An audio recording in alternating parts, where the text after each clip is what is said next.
કે દેવમોગરા વાળાને એવું લાગતું હશે કે મોદી સાહેબ આવે છે એટલે ઝાડવા કપાય છે અને રસ્તાઓ બને છે અને ધીરે ધીરે અમારો પણ વિકાસ થશે. તો ના, એવું જરાય નથી. જો તમને એવું લાગતું હોય ને તો હું સ્ટેચ્યુ ઓફ યુનિટીની હાલત કહી દઉં કે જ્યારે સ્ટેચ્યુ ઓફ યુનિટી બનવાનું હતું ને ત્યારે અહીંયાના લોકોને એવું હતું કે એ તો જે પાણીની વચ્ચે ટેકડી આવેલી છે ત્યાં બને છે ને, એનાથી આપણાને શું નુકસાન થવાનું, એવું કરીને કોઈએ વિરોધ ના કર્યો.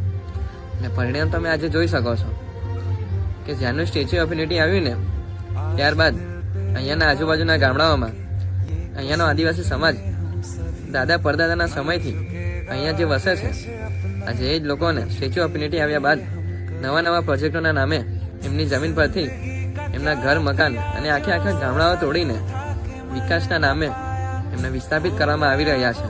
જો કે અહીંયા વિશ્વનું મોટામાં મોટું સ્ટેચ્યુ ઓફ યુનિટી હોય, અહીંયા દવાખાનાનો ઠેકાણો ના મળે. અહીંયાથી અમે ગરડેશ્વર જઈએ, ગરડેશ્વરથી રાજપીપળા, અને રાજપીપળાથી છેક વડોદરા જવું પડે, અને વડોદરા ના થાય ને તો વડોદરાથી પણ અમદાવાદ રિફર કરે છે.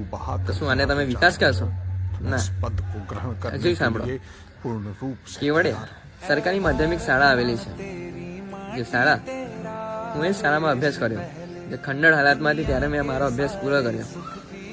આજે લગભગ 2019-20 મેં મારો અભ્યાસ પૂરો કર્યો. ત્યારબાદ લગભગ 2-3 વર્ષથી એ શાળાને તોડી નાખી. આજે દર વર્ષે મોદી સાહેબ 31 ઓક્ટોબરે આવે છે ત્યારે નવા પ્રોજેક્ટોનું ઉદ્ઘાટન કરી જાય છે.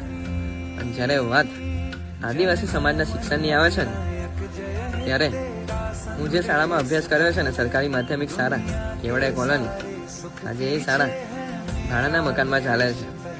હવે વિચારો, સાહેબને નવા પ્રોજેક્ટની જરૂર છે, પણ આપણા આદિવાસી સમાજના વિદ્યાર્થીઓ ભણી ગણીને આગળ વધે એવું જરાય પસંદ નથી. એવું મને લાગી રહ્યું છે. તમને શું લાગે?